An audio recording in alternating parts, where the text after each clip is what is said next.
Hi, today our topic is health and safety audit. Basically, first of all, बताना ये चाहेंगे कि जो ऑडिट होती है वो किस चीज़ की होती है? Health and safety management system की होती है। ऑडिट का मतलब होता है ओवरऑल चेक करना, परफॉर्मेंस को प्रॉपर तरीके से किस तरीके से मैनेजमेंट सिस्टम काम कर रहा है, सही से काम कर रहा है कि नहीं कर रहा है, स्ट्रेंथ और वीकनेस क्या है, उसको प्रॉपर तरीके से चेक करना ऑडिटिंग कहलाता है। अगर डिफिनेशन की हम बात करते हैं तो इंटरनेशनल ऑर्गेनाइजेशन फॉर स्टैंडर्डाइजेशन ने एक health and safety management system propose किया जिसे हम लोग ISO 45001 कहते हैं। और उस ISO 45001 के अंदर जो ऑडिट को डिफाइन किया गया है वो कहा गया है कि an audit is a systematic का मतलब एक proper step wise process, independent जो किसी दूसरे पे डिपेंड ना हो और खुद पे डिपेंड हो, एंड डॉक्यूमेंटेड प्रोसेस इसलिए कहा गया कि ऑडिट में हम लोग प्रॉपर तरीके से डॉक्यूमेंट्स को चेक करते हैं और मेंटेन करते हैं। अच्छा, a systematic independent and documented process for obtaining, किस लिए ये systematic independent and documented process हो रहा है? For obtaining audit evidence and evaluating it's objectively to determine the extent to which the audit criteria are fulfilled or not। एक systematic, एक independent, एक documented process होता है जिसके थ्रू हम लोग ये पता लगाने की कोशिश करते हैं कि जो ऑडिट के एविडेंस हैं उसको हम लोग प्रॉपरली इवेल्यूट करने की कोशिश करते हैं कि वो सारी की सारी ऑडिट की क्राइटेरिया को प्रॉपर तरीके से उस ऑर्गेनाइजेशन के अंदर फुलफिल किया जा रहा है कि नहीं किया जा रहा है। For example, health and safety management system आया, एक मैनेजमेंट सिस्टम था ILO International Labour Organization ILO 2001 का मैनेजमेंट सिस्टम था, फिर OSHA 3001 का मैनेजमेंट सिस्टम आया। तो कोई ऑर्गेनाइजेशन या फिर ISO 45001 का मैनेजमेंट सिस्टम आया। तो जब वो मैनेजमेंट सिस्टम लागू किया जाता है तो वो देखा जाता है कि वो मैनेजमेंट सिस्टम प्रॉपर तरीके से, पहली चीज तो ये कि सारे कंपोनेंट्स उसके प्रॉपर तरीके से फॉलो किए जा रहे हैं कि नहीं किए जा रहे हैं जिस तरीके से कहा गया है फॉलो करने का। फॉर एग्जाम्पल, पॉलिसी बनाने के लिए कहा गया है, ऑर्गेनाइजिंग सेक्शन के अंदर कहा गया है, रोल्स एंड रिस्पॉन्सिबिलिटीज के बारे में कहा गया है। तो पॉलिसी प्रॉपर तरीके से बनाई गई है कि नहीं बनाई गई है? तो एक तो होता है कि जो कंपोनेंट्स हैं वो प्रॉपर तरीके से सारे के सारे कंपोनेंट्स फॉलो किए जा रहे हैं, जिसे हम लोग कहते हैं डिजाइन इम्प्लीमेंटेशन। और दूसरा चीज है कि उस पॉलिसी को लागू किया गया है प्रॉपर तरीके से, वो पॉलिसी लागू है हमारी ऑर्गेनाइजेशन के अंदर या नहीं है। तो ये इम्प्लीमेंटेशन सेक्शन है। तो जो उसके कंपोनेंट्स हैं मैनेजमेंट सिस्टम के वो कंपोनेंट सिस्टम प्रॉपर तरीके से बनाए गए हैं और उसके बाद उसको लागू किया गया है कि नहीं किया गया है, इन सारी चीजों को हम लोग प्रॉपर तरीके से चेक करते हैं। तो ये कहा जाता है, नॉर्मल कहा जाता है कि ये बहुत लेंदी प्रोसेस होता है और ट्रेंड ऑडिटर के द्वारा किया जाता है। ये ऑडिट का जो काम होता है और दो प्रकार से किया जाता है। कभी कभी जो हमारी ऑर्गेनाइजेशन के जो लोग होते हैं, सीनियर पर्सन होते हैं जो ऑडिट करना जानते हैं, उस मैनेजमेंट सिस्टम को जानते हैं प्रॉपर तरीके से, एक्सपीरियंस होते हैं, कॉम्पिटेंट होते हैं, तो उनसे करवाया जाता है जिसे हम लोग इंटरनल ऑडिट कहते हैं। और कभी कभी आउटसाइड ऑफ द ऑर्गेनाइजेशन के कॉम्पिटेंट जो बंदे होते हैं, जो ऑडिट एजेंसीज होती हैं, उनको इन्वाइट किया जाता है और वो आ करके और पूरा का पूरा चेक करके और हमारी ऑर्गेनाइजेशन के अंदर जो स्ट्रेंथ और वीकनेस होती हैं उसको बताते हैं क्वेश्चनर के थ्रू। क्वेश्चनर बोलते हैं, क्वेश्चंस का पूरा एक लिस्ट होता है, बंच ऑफ क्वेश्चन होते हैं, क्वेश्चंस के गुच्छे होते हैं जिसे हम लोग क्वेश्चनर कहते हैं।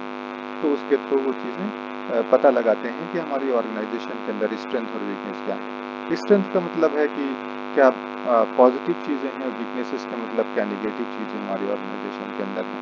जैसे स्ट्रेंथ ये हो सकती है कि हमारी पॉलिसी बहुत अच्छी डिज़ाइन है और इम्प्लीमेंटेड है। नेगेटिव में, वीकनेसेस में ये हो सकती हैं कि वो डिज़ाइन तो है बट इम्प्लीमेंटेशन उसका सही नहीं है, यानी कि पॉलिसी प्रॉपर तरीके से कम्युनिकेट नहीं की गई है, लोगों को पॉलिसी के बारे में पता नहीं है, हेल्थ एंड सेफ्टी पॉलिसी के बारे में। तो इस तरीके से ये चीज़ें की जाती हैं। तो सवाल उठता है, why health and safety management system should be audited. भाई क्यों हम health and safety management system को ऑडिट करें? तो ऑडिट जो है वो एक सिस्टमेटिकली प्रोसेस होता है ना, जो कि क्रिटिकल इवोल्यूशन होता है पूरे health and safety management system का। क्रिटिकल इवोल्यूशन का मतलब होता है कि बहुत अच्छे तरीके से जांच की जाती है हेल्थ एंड मैनेजमेंट सिस्टम के बारे में, और उसके बाद जांच करने के बाद कोई चीज़ अगर पॉजिटिव मिलती है तो उसको पॉजिटिव तरीके से रिपोर्ट में लिखा जाता है, और जो निगेटिव चीज़ें मिलती हैं उसको हम लोग सजेस्ट करते हैं मैनेजमेंट को कि इस चीज़ को आप सुधार लीजिए या सुधार कर लीजिए या इसमें सुधार करने की आवश्यकता है जिसकी वजह से बेटर रिजल्ट मिल जाए। तो एक तरह से ये स्ट्रक्चर्ड होता है, एक स्ट्रक्चर्ड तरीका होता है पूरे हेल्थ एंड सेफ्टी के जो मैनेजमेंट सिस्टम होता है उसको प्रॉपर तरीके से इवैल्यूएट करने का, उस चीज़ को जांच करने का एक प्रॉपर तरीका होता है। तो हम लोग इसमें क्या करते हैं कि 3 चीज़ों के थ्रू हम लोग इसको प्रॉपर्ली सिस्टमेटिकली हम लोग चेक करते हैं। पहली चीज़ तो ये होती है ऑडिट के अंदर हम लोग डॉक्यूमेंट्स को चेक करते हैं। आगे हम लोग डिस्कस करेंगे कि कौन कौन से डॉक्यूमेंट्स को चेक किया जाता है। तो डॉक्यूमेंट्स को चेक किया जाता है, देन उसके बाद इंटरव्यू, जितने भी स्टाफ होते हैं, एम्प्लॉइज होते हैं, उनका इंटरव्यू शेड्यूल करते हैं, उनसे बातचीत करते हैं, उनसे पॉजिटिव और निगेटिव चीज़ें लेते हैं, उनसे इंफॉर्मेशन लेते हैं। और तीसरा तरीका होता है हम लोग डायरेक्टली ऑब्जर्वेशन करते हैं, खुद से जाकर के, जो टीम होती है ऑडिट की वो खुद से जाकर के ऑब्जर्व करती है, जांच पड़ताल करती है। तो ऑडिट के अंदर डॉक्यूमेंट्स को चेक किया जाता है, इंटरव्यू लिए जाते हैं स्टाफ के, इंटरव्यू लेने से डॉक्यूमेंट से हम लोग को पॉजिटिव निगेटिव चीज़ें पता चल जाती हैं कि भाई सेफ्टी की पॉलिसी कहाँ है, तो डॉक्यूमेंट चेक करेंगे तो उससे पता चलेगा प्रॉपरली डिज़ाइन है कि नहीं डिज़ाइन है। जब इंटरव्यू लेंगे तो इससे पता चल जाएगा कि वो पॉलिसी प्रॉपर तरीके से कम्युनिकेट की गई है, इम्प्लीमेंट है कि नहीं, लागू की गई है कि नहीं लागू की गई है। उसी तरीके से फॉर एग्जांपल रिस्क असेसमेंट का फॉर्मेट हम लोगों ने डॉक्यूमेंट्स में चेक कर लिया, उसके बाद जब इंटरव्यू किया तो पता चला कि ग्राउंड फ्लोर के ऊपर तो वो चीज़ें प्रॉपर तरीके से लागू नहीं की गई हैं। तो सेफ सिस्टम ऑफ वर्क हमारा है, डॉक्यूमेंट पे तो है, लेकिन ग्राउंड फ्लोर के ऊपर ऑन ग्राउंड वो चीज़ें इम्प्लीमेंट है कि नहीं है, इस चीज़ के बारे में इंटरव्यू से पता चलता है या डायरेक्ट ऑब्जर्वेशन से पता चलता है। फिर कहा जाता है कि जब भी हम लोग ऑडिटिंग करते हैं, जो फाइंडिंग्स होती है हमारी वही चीज़ें आती हैं, या तो निगेटिव चीज़ें निकल के आएंगी सामने जब ऑडिट करेंगे, या तो पॉजिटिव चीज़ें निकल के आएंगी। तो निगेटिव चीज़ें क्या होती हैं जो रिपोर्ट में हम लोग लिखते हैं, तो नॉर्मली जो हम लोग उसको रिपोर्ट में लिखा जाता है उसे हम लोग कहते हैं नॉन कन्फर्मिटीज, NC, जो कि कुछ सीरियस इश्यूज भी हो सकते हैं। फॉर एग्जांपल हम चेक करने गए और देखा हमने कि वहाँ पर लॉ की कंप्लाइंस नहीं हो रही है, लीगल रिक्वायरमेंट्स जो थी, जो कानून था उसका पालन नहीं किया जा रहा है, या कुछ सर्टेन क्लॉज हैं जो कि जिसका पालन स्टैंडर्ड्स का नहीं किया जा रहा है। फॉर एग्जांपल जैसे रूल्स ये है कि as per the ओशा construction site के ऊपर 6 फीट के अबव हाइट के ऊपर फॉल प्रोटेक्शन को यूज करना। तो वहां पर जाकर जब हमने देखा तो उसमें कंप्लाइंस नहीं हो रही है उस चीज की, तो ये क्या है, नॉन कन्फर्मिटीज में आएंगी, यानी कि कंप्लाइंस जो है वो रूल्स का नहीं हो रहा है। या as per the Indian standard factory act 1948 amendment 87 के तहत हो सकता है, कोई चीजें नॉन कन्फर्मिटीज हो सकती हैं।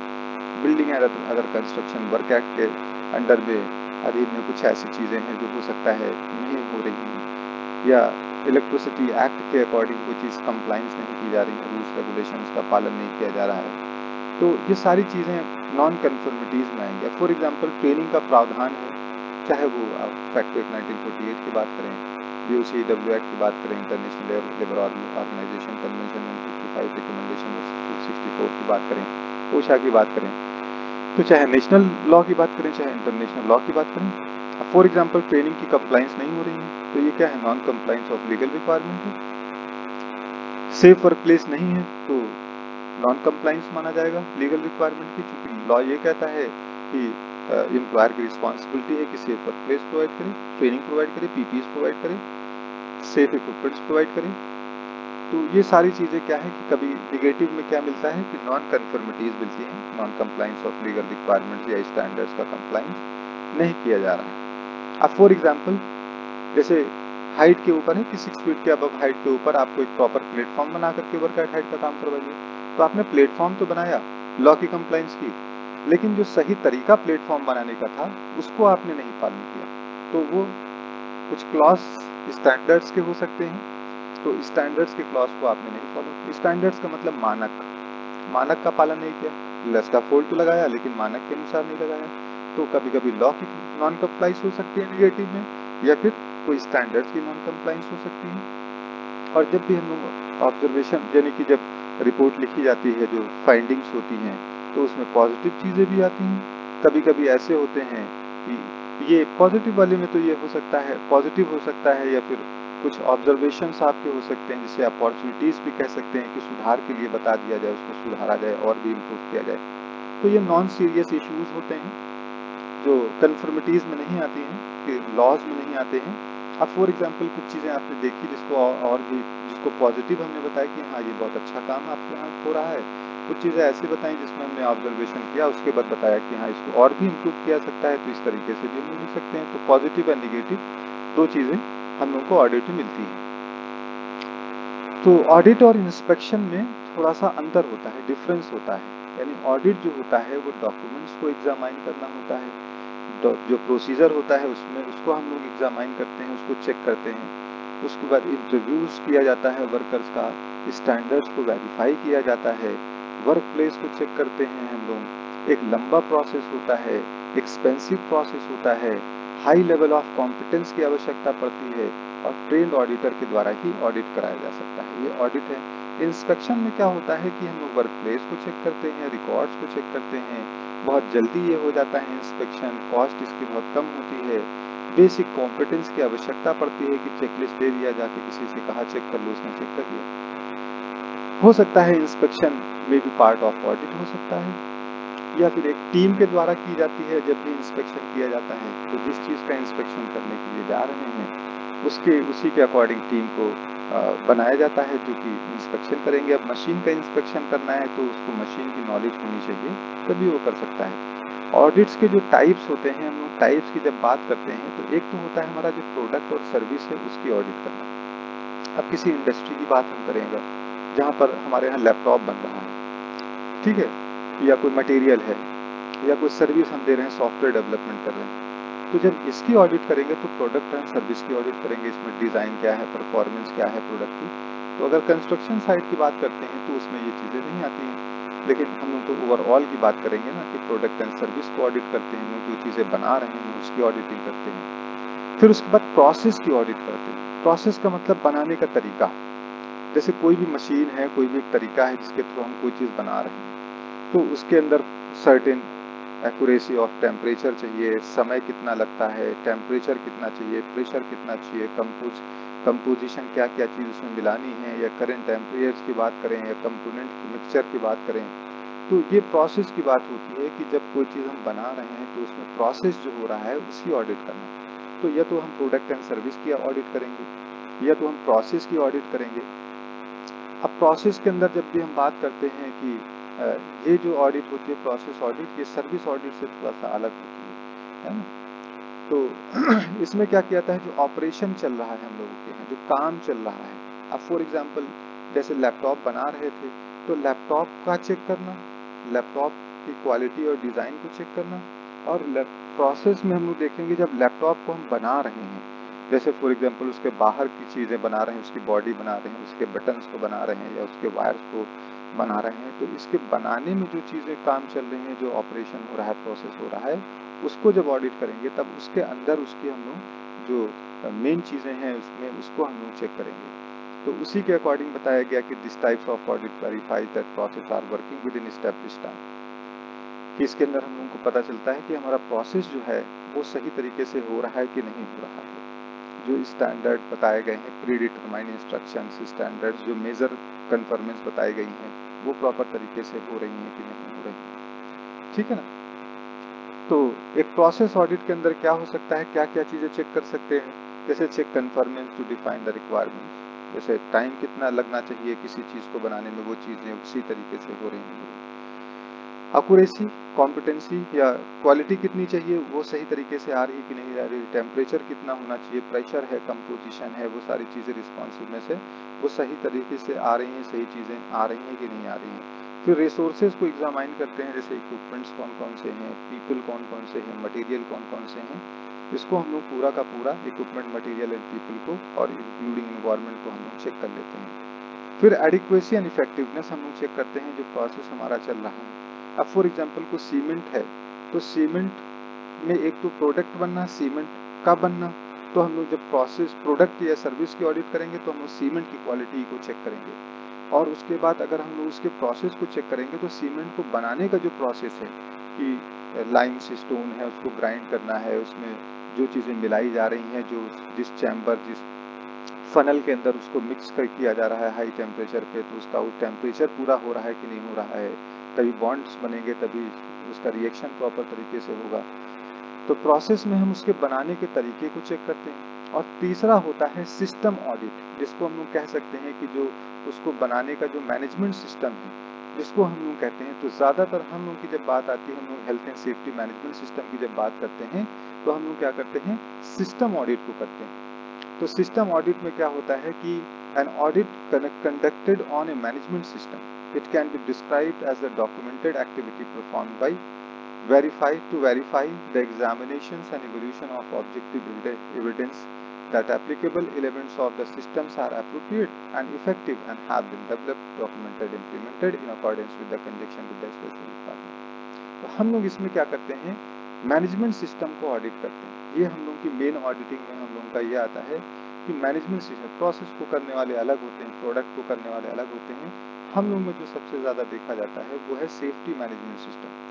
तो सेफ्टी मैनेजमेंट सिस्टम को जब हम लोग ऑडिट करते हैं तो उसमें दो चीज़ें आती हैं। एक तो आता है कि सेफ्टी मैनेजमेंट सिस्टम की डिज़ाइन हमारी सही तरीके से है कि नहीं, सारे कंपोनेंट्स, उसके सारे भाग पार्ट्स वो हम लोग फॉलो कर रहे हैं कि नहीं कर रहे हैं। और दूसरी चीज़ें, सारे कंपोनेंट्स जिस तरीके से कंप्लाइंस करने के लिए, लागू करने के लिए कहा गया है, वो चीज़ें लागू की जा रही हैं कि नहीं की जा रही हैं। तो कहा a safety management system audit evaluates an existing safety management programs to determine its conformance to company policy, contract commitments and regulatory requirements।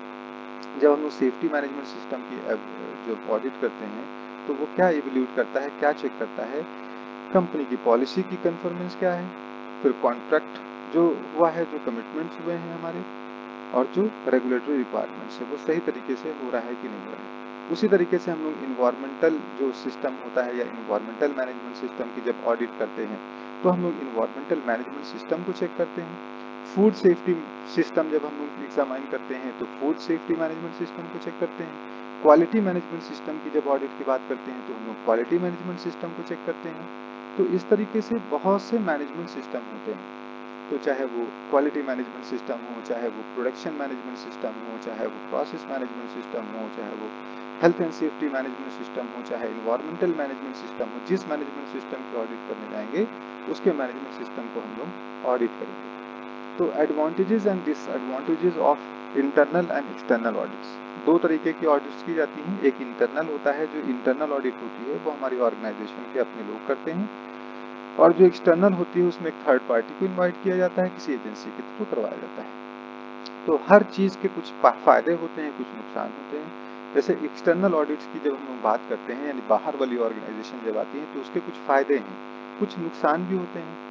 नुकसान में क्या होता है, जब बाहर के लोग आते हैं तो ये क्या होता है, थोड़ा सा एक्सपेंसिव होता है, महंगा होता है, क्योंकि उसके लिए चार्जेस पे करना पड़ता है, टाइम कंज्यूमिंग होता है, उनके अनुसार हम लोग को टाइम निकालना पड़ता है, काम हमारा रुक जाता है, तो टाइम कंज्यूमिंग होता है। हो सकता है बिजनेस या जो हमारा काम है उसको प्रॉपर तरीके से समझ ना पाए ऑडिटर, और उसका जो सजेशन हो वो इम्प्रैक्टिकल हो। भाई कोई बंदा ऐसा है जो health and safety management system के बारे में काम कर चुका है, साइट पे काम कर चुका है, जो सेफ्टी ऑफिसर कर चुका है, तो उसको बहुत ज़्यादा नॉलेज है, जो 10वीं साल से सेफ्टी ऑफिसर रहा है। तो और एक बंदा है जिसने सिर्फ वर्क नहीं किया है, सिर्फ मैनेजमेंट सिस्टम को पढ़ा है, तो उसके सजेशन हो सकते हैं जब रिपोर्ट बनाए तो हो सकता है इम्प्रैक्टिकल हो, जिसको प्रैक्टिकली करना संभव ना हो। तो एक नुकसान ये भी होता है। तो हो सकता है कि वर्कर्स उनको प्रॉपर तरीके से इंफॉर्मेशन ना दें, एविडेंसेस ना दें, तो इनकम्प्लीट एविडेंसेस की वजह से उनकी रिपोर्ट में कुछ प्रॉब्लम्स हो सकती है। फायदे क्या होते हैं एक्सटर्नल ऑडिट के? सबसे बड़ा फायदा ये होता है कि जो बाहर की ऑर्गेनाइजेशन आती है वो बिना किसी पक्षपात और बायस के, बिना किसी चीज़ को छिपाए हुए सही सही इंफॉर्मेशन दे देती है। तो ये सही इंफॉर्मेशन मिलती है, कैंडिड इंफॉर्मेशन मिलती है हम लोगों को अपने मैनेजमेंट सिस्टम, अपने ऑर्गेनाइजेशन के बारे में। कहा फायदे में बताया कि independent of any internal influence, अब अंदर का ही कोई सेफ्टी ऑफिसर अगर ऑडिट कर रहा है तो उसका मैनेजर उसको कह सकता है कि नहीं, उसके बारे मशीन के बारे में इंफॉर्मेशन मत लिखना, या उसके मैनेजमेंट सिस्टम में है, इसको कम करो, वरना टॉप मैनेजमेंट नाराज हो जाएगा। तो वहां पर क्या होगा कि उस बंदे को अंदर की ऑर्गेनाइजेशन के अपने सीनियर की वजह से हो सकता है रिपोर्ट गलत बनानी पड़े। बाहर की ऑर्गेनाइजेशन इंडिपेंडेंट होती है, वो सही सही बात बताएगी, किसी की नौकरी चली जाए, किसी का काम रुक जाए, किसी का कॉन्ट्रैक्ट चला जाए, उससे इससे कोई मतलब नहीं होता है। तो बाहर से कराने में एक्सटर्नल ऑडिट जो होती है, बाहर के लोग आकर के जो ऑडिट करते हैं, चेक करते हैं, उसमें क्या होता है, वो इंडिपेंडेंट होता है, कोई भी इंटरनल इन्फ्लुएंस प्रभाव उसके ऊपर नहीं पड़ता है। और वो क्या होती है, वो फ्रेश पेयर ऑफ आईज होती है। जो बाहर के लोग आते हैं वो एकदम फ्रेश होते हैं, वो देखते हैं और बाहर के स्टैंडर्ड्स को देख के आए हैं, कई ऑर्गेनाइजेशन को चेक करके आए हैं, तो उससे वो कंपेयर करते हैं फ्रेश आई, तो वो कमियां बता देते हैं। हम लोग जिस इन्वायरमेंट में, इंटरनल एम्प्लॉय जिस इन्वायरमेंट में रह रहे हैं, तो उसको हम लोग देखते देखते वही चीजें हम लोगों को सही लगने लगती हैं। तो बाहर के फ्रेश पेयर ऑफ आईज होती है। फिर कहा ऑलरेडी हैज ऑडिट एक्सपीरियंस, बाहर के लोगों को बड़ा एक्सपीरियंस है, वो उनका काम है कि वो हर दिन कुछ ना कुछ ऑडिट किया करते हैं, है ना। उनके पास बहुत सी डिफरेंट ऑर्गेनाइजेशन के वर्क प्लेसेस के एक्सपीरियंस हो सकते हैं, जिसकी वजह से वो सही इंफॉर्मेशन देते। उनका रिकमेंडेशन जो होता है वो ज़्यादा वैल्यूएबल लगता है। अंदर का कोई एम्प्लॉय कहेगा कि सर ये सही करा दीजिए, तो वो नहीं सही कराएंगे। बाहर की थर्ड पार्टी एजेंसी कहेगी तो वो सही करा देंगे उस चीज़ को, तो उसके रिकमेंडेशन में वेट होता है। तो कहा कि जो बाहर की ऑर्गेनाइजेशन होती है, उनका जो रिकमेंडेशन होगा वो मोर अप टू डेट होता है, बेस्ट प्रैक्टिसेस होता है, लॉ के अकॉर्डिंग होता है, कंप्लायंस के अकॉर्डिंग होता है, वो अप टू डेट है, क्योंकि उनका काम दिन भर का यही है। फिर उसके हो सकता है कि more able to be critical, हो सकता है मैनेजमेंट सिस्टम के बारे में बहुत डेप्थ इंफॉर्मेशन, बहुत डेप्थ नॉलेज उनको रहती है और इंटरनल वालों को नहीं होती है। तो ये कुछ फायदे हैं एक्सटर्नल ऑडिट्स कराने के और कुछ नुकसान है। तो फायदे ज़्यादा है, नुकसान कम है। तो इसलिए एक्सटर्नल ऑडिट हम लोग प्रीफर करते हैं कि एक्सटर्नल ऑडिट होनी चाहिए, बाहर के ऑडिटर, बाहर की टीम आकर के और ऑडिट करे। इवन कि हम लोग भी कभी कभी ऑडिट के लिए गए हैं ऑर्गेनाइजेशन में, टीम का पार्ट बन के। फिर उसके बाद फिर इंटरनल ऑडिट जब कराई जाती है, यानी अपने ही एम्प्लॉय से ऑर्गेनाइजेशन के अंदर के लोग जब करते हैं, तो उसके कुछ फायदे होते हैं, कुछ नुकसान होते हैं। फायदा क्या होता है कि कम पैसे में हो जाता है, लेस एक्सपेंसिव होता है। जो ऑडिटर होती है वो पहले से ही पूरे वर्क प्लेस, वर्क पे काम जो हो रहा है इंडस्ट्री में, उसके बारे में जानकारी होती है, तो टाइम बहुत कम लगता है ना। और वो चेंज भी किया जा सकता है उसका, है ना। Can see changes since last audit, उसने पीछे क्या ऑडिट में हुआ है, अभी क्या हुआ है, तो उसमें चेंजेस बता सकता है। फिर उसके बाद इम्प्रूव कर देती है इश्यूज को फाइंड आउट करने की, इश्यूज के बारे में। जैसे हमको भेजा, आपको भेजा, हम दोनों लोग सेफ्टी ऑफिसर थे, हम लोग किसी प्रॉब्लम्स को फाइंड आउट किया, तो अब जो प्रॉब्लम हम ही लोगों ने फाइंड आउट किया है, तो उसको हम लोग कोशिश करेंगे कि जल्दी से जल्दी इसको खत्म करवाएं। ऐसी प्रॉब्लम रहनी नहीं चाहिए, हम ही लोगों ने तो बताया है और हम ही लोग इसके ऊपर नेग्लेक्ट नहीं कर सकते हैं इस चीज को। तो ये ओनरशिप फील कराती है जो इंटरनल टीम होती है। मैनेजर जितने भी हैं उन्हीं ने चेक किया है, उन्होंने बताया है कि हाँ ये प्रॉब्लम्स हैं, तो उसके बारे में वो ज़्यादा कंसर्न होंगे और जल्दी से जल्दी उस चीज़ को सही करवाएंगे। एक कॉम्पिटेंसी जनरेट होती है हमारे अपने एम्प्लॉयज़ के अंदर कि जब करेंगे तो वो सीखेंगे, तो हमारे अपने ही एम्प्लॉय ट्रेंड होते हैं। जो वर्कफोर्स होते हैं, जो काम करने वाले लोग हैं, वो बहुत सहजता महसूस करते हैं अपने ही सीनियर से, अपने एम्प्लॉय से। बाहर वालों से असहज महसूस करते हैं, है ना, बहुत ईज नहीं होता है। फिर उनको फैमिलियरिटी होती है, हमारे जो लोग हैं वो फैमिलियर हैं अपने वर्क प्लेस के हर एक व्यक्ति से, इंडिविजुअल से। ये फायदे होते हैं। और कुछ नुकसान, डिसएडवांटेजेस हैं। ऑडिटर में नॉट नोटिस सर्टेन इश्यूज, हो सकता है कुछ इश्यूज को वो नोटिस ही ना करें, जो हमारे अंदर इंटरनल ऑडिटर हैं। ऑडिटर में not have a good knowledge about the industry and legal standards, हो सकता है उनको इंडस्ट्री और लीगल रिक्वायरमेंट्स की नॉलेज ना हो। और मिस हो सकता है कि ऑडिटर में pose may not possess some audit skills, so may need training, हो सकता है लोग हमारे इंटरनल जो अंदर के लोग हैं उनको ऑडिट करने का तरीका ही नहीं पता है, तो उनको ट्रेनिंग दिलाना पड़े। Auditors are not independent, so may be subjected to internal influence, भाई इंडिपेंडेंट तो है नहीं, तो अपने सीनियर के अधीन काम करना पड़ेगा। तो ये कुछ नुकसान होते हैं इंटरनल ऑडिट के। ऑडिट की कुछ स्टेजेस होती हैं। तो the process of audit involve several stages, कई स्टेजेस के थ्रू ऑडिट को गुजरना पड़ता है दाव। There are different types of audits, but most would follow the following typical process. Different types की audit होती है ना, प्रोडक्ट एंड सर्विस की ऑडिट होती है, जो प्रोडक्ट है, जो सर्विस है उसकी होती है, प्रोसेस की ऑडिट होती है, मैनेजमेंट सिस्टम की ऑडिट होती है। तो डिफरेंट टाइप्स की ऑडिट होती हैं, लेकिन ऑलमोस्ट लगभग जो है वो सारी ऑडिट्स के अंदर जो प्रोसेस होता है वो सेम फॉलो किया जाता है।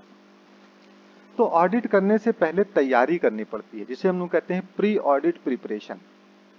प्री ऑडिट प्रिपरेशन के अंदर हम लोग क्या करते हैं, ये ऑडिट से स्टार्ट होने से पहले पहले होती है। तो this happens before an audit starts and the following need to be defined upfront. कुछ चीजों को पहले से ही डिफाइन करना पड़ेगा। ऑडिट टीम वर्क होता है ना, उसमें एक आदमी तो ऑडिट करता नहीं, टीम अप्रोच की आवश्यकता पड़ती है, सारी टीम बैठती है। तो कुछ चीजें पहले से ही प्रॉपर तरीके से डिफाइन कर देनी होती है। पहली चीज क्या है, स्कोप ऑफ ऑडिट क्या है, which will tell us what need to be audited. क्या स्कोप है इसका, क्या फायदा है ऑडिट का। तो जब फायदा हम लोगों को स्कोप पहले से बता दिया जाता है तो हम लोगों को ये आइडिया हो जाता है कि हम लोगों को क्या ऑडिट करना है, ठीक है ना। जैसे फॉर एग्जांपल स्कोप ये है, फायदा ये होगा कि एक्सीडेंट बहुत ज्यादा हो रहे हैं तो एक्सीडेंट रेट को कम करना है। तो अब ये क्लियर हो गया है कि ऑडिट में क्या ऑडिट करना है। मैनेजमेंट सिस्टम को जब ऑडिट करेंगे तो हम लोग मैनेजमेंट की जो कमियां हैं उसको ध्यान देंगे, जिसकी वजह से एक्सीडेंट के चांसेस बढ़ जाएंगे। फिर उसके बाद जब कंप्लाइंस की बात करेंगे तो कंप्लाइंस पे हम उन चीजों पे फोकस करेंगे, रिस्क असेसमेंट है, अनसेफ एक्ट, अनसेफ कंडीशंस की एक्टिविटीज हैं, इनके ऊपर फोकस करेंगे, जिसकी वजह से एक्सीडेंट्स कम हो जाएंगे। तो स्कोप ऑफ ऑडिट बहुत ही क्लियर होना चाहिए, ये पहले से ही सारी चीजें हम टीम को बता देंगे या उसके बारे में डिस्कस कर लेंगे। The area of the audit, अब एरिया हो सकता है एक छोटा सा डिपार्टमेंट हो सकता है कि हमको सिर्फ सिविल डिपार्टमेंट या मैकेनिकल डिपार्टमेंट या इलेक्ट्रिकल डिपार्टमेंट को करना है, या फिर हम कई डिपार्टमेंट्स को लेके करेंगे या ओवरऑल पूरे को करेंगे। तो the area of the audit, the department in which this audit need to be conducted. अब हेल्थ एंड सेफ्टी की बात कर रहे हैं तो हेल्थ एंड सेफ्टी डिपार्टमेंट अलग है, एचएससी डिपार्टमेंट, तो एचएससी डिपार्टमेंट की ही ऑडिटिंग होनी है। फिर the extent of the audit, तो कहा कि वेदर ए कॉम्प्रिहेंसिव ऑडिट, कंपनी वाइड और ए सिलेक्टिव ऑडिट। जो ऑडिट करना है उसको बताना पड़ेगा कि कितने एरिया को हम लोग ऑडिट में लेंगे, पूरे के पूरे हम एरिया को ले लेंगे या कोई सिलेक्टिव होगा कि हम एक ही डिपार्टमेंट को सिर्फ लेंगे, जैसे हेल्थ एंड सेफ्टी को ही लेंगे, बाकी प्रोडक्शन को नहीं लेंगे, मैकेनिकल इलेक्ट्रिकल को हम नहीं लेंगे, या ओवरऑल को लेंगे। तो extent of the audit should be clear, area हमारा पता होना चाहिए कि कितने एरिया को ऑडिट करेंगे। And who will be required, किसकी आवश्यकता पड़ेगी।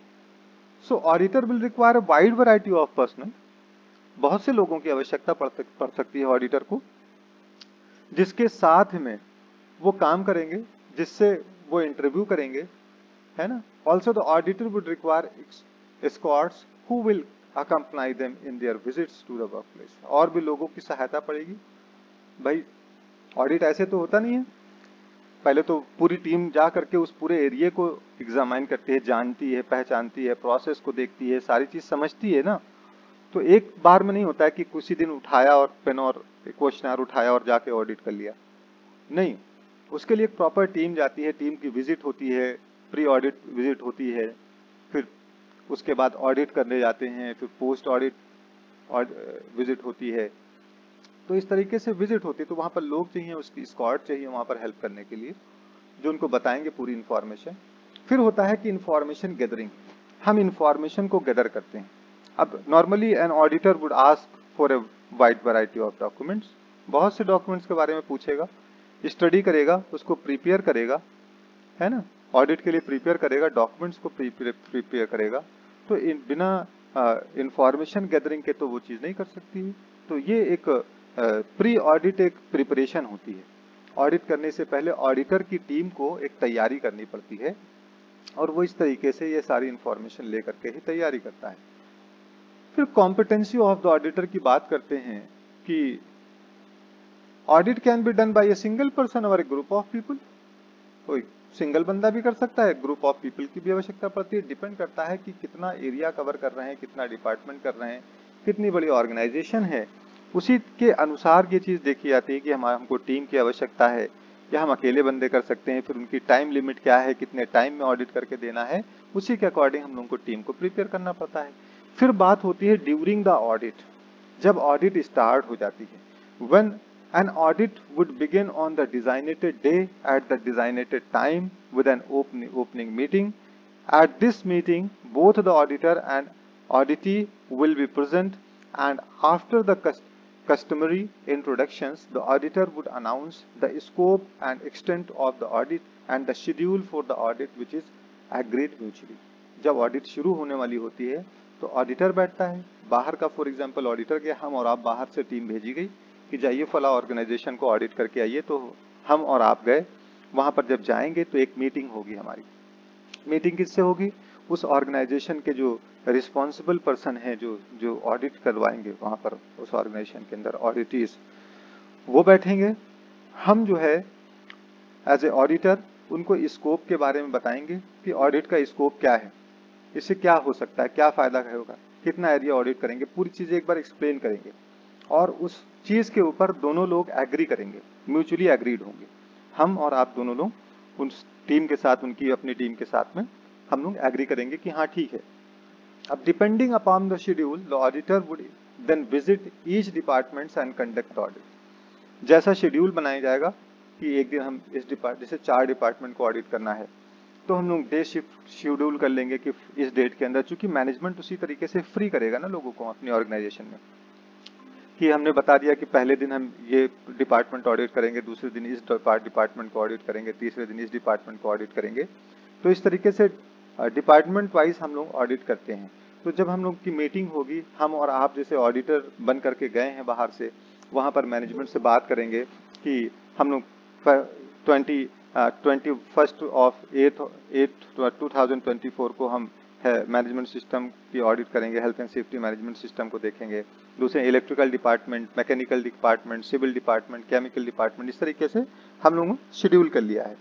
तो depending upon the schedule the auditor would then visit each department and conduct the audit. Schedule के अनुसार हम लोग जाएंगे और उस डिपार्टमेंट को हम लोग ऑडिट करेंगे। Auditor would gather factual informations by looking at the following evidences. अब हम और आप क्या जाएंगे, जो फैक्चुअल इंफॉर्मेशन है, जिस डिपार्टमेंट को हम लोग ऑडिट करने जा रहे हैं, पहुंचे हैं, उसकी फैक्चुअल इंफॉर्मेशन को कलेक्ट करेंगे, गैदर करेंगे। वो फैक्चुअल इंफॉर्मेशन में क्या क्या गैदर करेंगे? सबसे पहला काम हम और आप क्या करेंगे, उस डिपार्टमेंट का पेपर वर्क और डॉक्यूमेंटेशन को हम लोग इंफॉर्मेशन को गैदर करेंगे।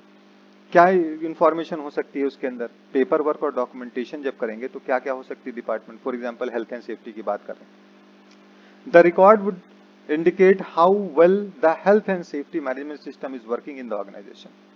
जो रिकॉर्ड्स हैं वो हम लोगों को बताएंगे कि इस ऑर्गेनाइजेशन का हेल्थ एंड मैनेजमेंट सिस्टम जो है ऑर्गेनाइजेशन के अंदर कितना अच्छे से काम कर रहा है।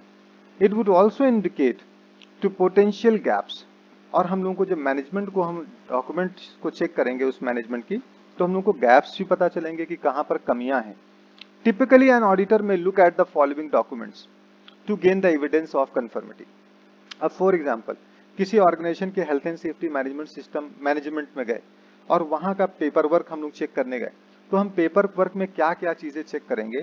कहा कि सबसे पहली चीज हम लोग कहेंगे health and safety management system निकाल के लाइए, यानी हेल्थ एंड सेफ्टी पॉलिसी लाइए। तो वो हेल्थ एंड सेफ्टी पॉलिसी हमको देंगे, हम उस पॉलिसी को रख लेंगे, या बाद में आराम से बैठ के उसको हम लोग करेंगे, लेकिन उस पॉलिसी का रिकॉर्ड्स को हम लोग निकालेंगे। Risk assessment and safe system of work का रिकॉर्ड मांगेंगे, आप दीजिए हमको, वो उनसे ले लेंगे। ट्रेनिंग के रिकॉर्ड्स मांगेंगे कि पीछे के हमारी ट्रेनिंग के रिकॉर्ड दिखाइए, एम्प्लॉयज की ट्रेनिंग कब कब हुई है, कैसे कैसे हुई है। फिर minutes of safety committee meeting, इसको बोलते हैं MOM, मॉम। मॉम क्या होता है? Minutes of safety committee meeting. Worker का representative, health and safety department और टॉप मैनेजमेंट के लोग बैठ करके और बात करते हैं हेल्थ एंड सेफ्टी के बारे में, तो इसको हम लोग कहते हैं मिनट्स ऑफ मीटिंग भी कहा जाता है, या और minutes of safety committee meeting भी कहा जाता है। तो उसका रिकॉर्ड्स हम लोग निकालें, कब कब मीटिंग हुई थी। फिर मेंटेनेंस रिकॉर्ड मांगेंगे हम लोग, जो वहां पर मशीन्स हैं, सारी चीजें हैं, उनकी मेंटेनेंस रिकॉर्ड मांगेंगे। फिर एक्टिव मॉनिटरिंग रिकॉर्ड्स मांगेंगे कि आप जो है वो मॉनिटरिंग कैसे करते हैं। एक तो एक्टिव मॉनिटरिंग होती है, एक होती है रिएक्टिव मॉनिटरिंग, जिसके बारे में हम लोगों ने डिस्कस किया था। तो एक्टिव और रिएक्टिव दोनों तरीके के मॉनिटरिंग के रिकॉर्ड्स को हम लोग मांग लेंगे। फिर emergency arrangements and mock drill records मांगेंगे कि आपके यहाँ इमरजेंसी को किस तरीके से हैंडल किया जाता है ऑर्गेनाइजेशन के अंदर, कि जब भी कोई इमरजेंसी आए तो कैसे आप इमरजेंसी प्लान जिसको कहा जाता है, तो ऑन साइट इमरजेंसी प्लान आपने क्या बनाया है वो प्लान हमको दिखाइए, उसका रिकॉर्ड मांगेंगे, कागज मांगेंगे। और ऑफ साइट इमरजेंसी प्लान के कागज दिखाइए। फिर आपके यहाँ ड्रिल कब कब होती है, प्रैक्टिकल ड्रिल, मॉक ड्रिल जिसको कहते हैं, वो कब कब होती है, उसका रिकॉर्ड दिखाइए, लास्ट टाइम कब हुआ, उससे पहले कब हुआ। फिर इंस्पेक्शन रिकॉर्ड्स या रिपोर्ट्स मांगेंगे, जो इंश्योरेंस एजेंसीज इंस्पेक्शन की हैं उसका रिकॉर्ड्स मांगेंगे। फिर आउटपुट ऑफ रेगुलेटरी विजिट्स, जो बाहर के रेगुलेटरी विजिट्स हुई हैं, जो अथॉरिटीज आई हैं आपकी ऑर्गेनाइजेशन में, उनकी विजिट क्या है उसका रिकॉर्ड मांगेंगे। और records of any worker complaints मांगेंगे कि किस किस वर्कर्स ने किस किस चीज के बारे में कंप्लेंट्स किया है, उसके रिकॉर्ड दीजिए। तो ये रिकॉर्ड्स हम लोगों ने निकाल लिया। रिकॉर्ड्स निकालने के बाद हम लोग क्या करेंगे, इंटरव्यू कंडक्ट करेंगे। तो an auditor would interview the workers and managers for each department audited to understand how well the policies of the organization are understood at each level of and whether they know their roles and responsibilities toward health and safety or not। तो manager का भी interview होगा, worker का भी interview होगा, ये check करने के लिए कि हर एक डिपार्टमेंट के अंदर कि जहाँ के वर्कर को हेल्थ एंड सेफ्टी के बारे में पता है कि नहीं पता है, मैनेजर्स को पता है कि नहीं पता है। इससे पता चलेगा कि इम्प्लीमेंटेशन कितना बढ़िया है। ऊपर रिकॉर्ड्स में हम लोगों ने जब चेक किया तो कहा हेल्थ एंड सेफ्टी पॉलिसी तो बहुत अच्छे से बनी है, सारी बातें उसके अंदर लिखी गई हैं जो जो चीज होनी चाहिए थी। लेकिन जब इंटरव्यू किया तो पता चला मैनेजर्स को भी पॉलिसी के बारे में पता नहीं है। तो इसके मतलब क्या है, मैनेजमेंट सिस्टम की ऑडिट के अंदर कि डिजाइन तो ठीक है मैनेजमेंट सिस्टम के कंपोनेंट्स, लेकिन उसका लागू होना, कंप्लाइंस जो है वो नहीं है। तो इस तरीके से हम लोग को रियलिटी पता चलती है। फिर ऑब्जर्वेशन करते हैं, हम लोग जाएंगे, आप और हम जाएंगे और जाकर के खुद से चेक करेंगे, ऑडिट करेंगे, देखेंगे। An auditor would take around of the department, audited and observed the behavior of the workers and also to verify the correct implementation of the safe system of work। हम और आप जाएंगे, देखेंगे लोगों से कि उनका बिहेवियर क्या है, हेल्थ एंड सेफ्टी के प्रति कैसा सोच रखते हैं। अब बिहेवियर यही है ना कि पता चला हेलमेट तो दिया गया है लेकिन बिना हेलमेट लगाए काम कर रहे हैं, तो निगेटिव बिहेवियर है सेफ्टी के प्रति उनका। तो ये ऑब्जर्वेशन में पता चलेगा, ऑब्जर्व करेंगे, फोटोज पे क्लिक कर लेंगे हम लोग, एविडेंसेस रखेंगे।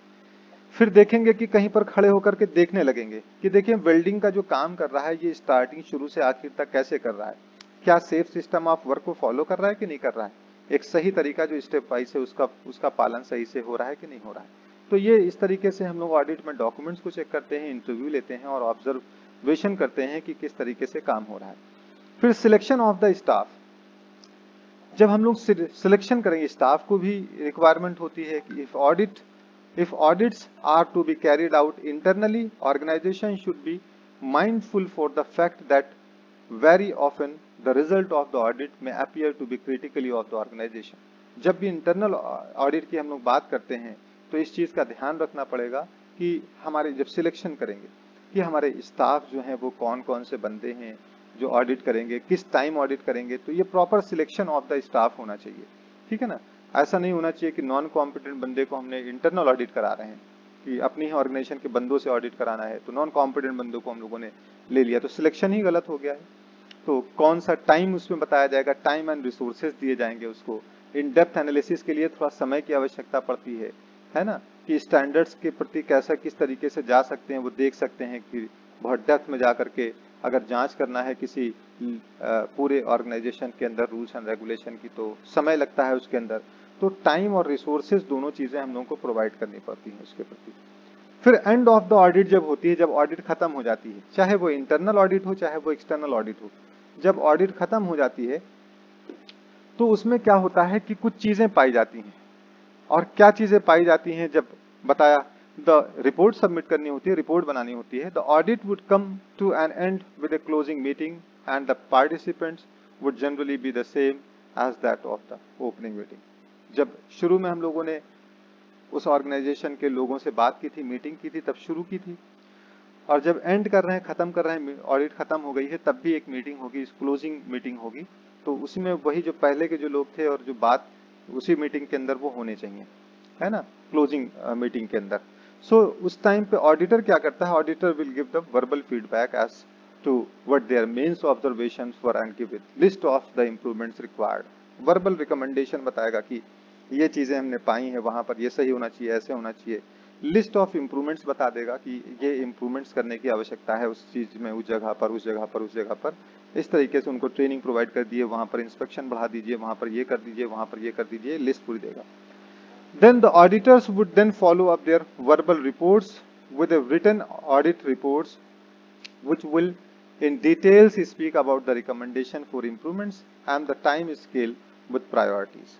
फिर एक रिपोर्ट देगा जिसके अंदर क्या क्या कमी पाई गई है, उसको सुधारने का तरीका बताएगा, सही तरीका बताएगा और सही समय बताएगा कि पहले किस समय के साथ में कि 1 हफ्ते में इसको सही कर लीजिए, इसको 5 दिन में सही कर लीजिए, इसको 1 दिन में सही कर लीजिए। इस तरीके से टाइम स्केल के साथ में वो रिकमेंडेशन बताएगा कि इसको सही कर लीजिए, सुधार करने का। फिर उसके बाद प्राथमिकता भी बताएगा कि भाई पहले वो वाला सही करवाइएगा, पहले उसके बाद वो वाला कराइएगा, फिर वो वाला कराइएगा, फिर वो वाला कराइएगा। ये सेवरिटी पर डिपेंड करता है कि कोई अगर अनसेफ कंडीशन पाई गई है तो वो उसकी सेवरिटी क्या है। तो ज्यादा मोर सेवियर अनसेफ कंडीशन है तो उसको पहले सही कराया जाएगा। जो लेस सेवियर हजार्डस जो प्लेसेस पाए गए हैं या हजार्ड पाया गया अनसेफ कंडीशन, उसको आप बाद में सही करा सकते हैं। तो time scale hazardous condition time scale के साथ में प्रायोरिटी के अनुसार, प्राथमिकता के अनुसार बताया जाता है रिपोर्ट के अंदर। फिर मेजर नॉन कंप्लायंसेस क्या हो सकते हैं, इश्यूज क्या होते हैं जो कि ऑर्गेनाइजेशन हेल्थ एंड सेफ्टी के अंदर पाए जा सकते हैं। तो बताया कि कहा कि मेजर नॉन कन्फर्मेंस में these are significant issues which needs immediate attention, जिसको तुरंत सही कराने की आवश्यकता है। It would generally point out the legal issues, major failure in the health and safety management system, जिसको अवॉइड करने पे बड़ा एक्सीडेंट हो सकता है और ऑर्गेनाइजेशन को बहुत बड़ा नुकसान हो सकता है। तो ये मेजर नॉन कन्फर्मेंस में आएगी। फिर माइनर नॉन कन्फर्मेंस में आती है जो छोटी मोटी चीजें होती हैं, कुछ ऐसे पॉइंट्स होते हैं जो कि लेस सीरियस हैं और कुछ वीकनेसेस हैं मैनेजमेंट सिस्टम में जिसको सुधार लेना चाहिए, लेकिन बहुत इमीडिएटली आवश्यकता नहीं, बट उसको इम्प्रूव करने की आवश्यकता है। फिर ऑब्जर्वेशन जब बताएंगे तो कुछ अपने ओपिनियन रखेगा हेल्थ एंड सेफ्टी के रिगार्डिंग कि इम्प्लीमेंट कर लीजिए, तो ये उसका पर्सनल ऑब्जर्वेशन के थ्रू वो चीजें बताई जाती हैं। सो ये हमारा health and safety management system का ऑडिट था और इसको हम लोगों ने डिस्क्राइब किया। इसके रिगार्डिंग अगर कोई